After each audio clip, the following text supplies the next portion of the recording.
What's up everyone, welcome back, and in this tutorial I will show you how can you fix your Windows laptop touchpad or mouse pointer is not working perfectly.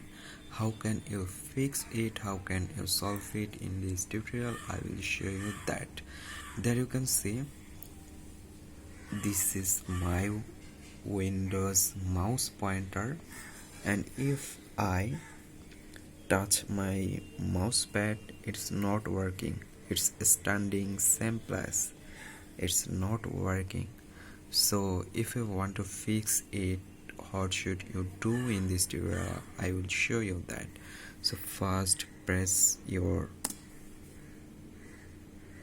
keyboard, and there you can see a option, or there have a key FN. There you can see FN, and another key is, you can see, F7.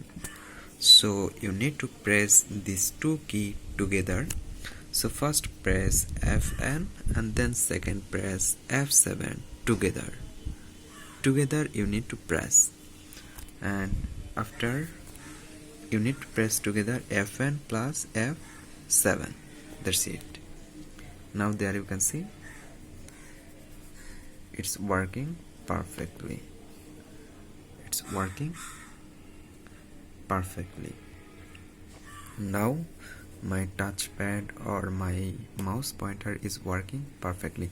So in this way you can fix or you can solve your touchpad or mouse pointer not working perfectly. You can fix it. So hope guys this video can help you. Don't forget to like. Thank you everyone for watching this.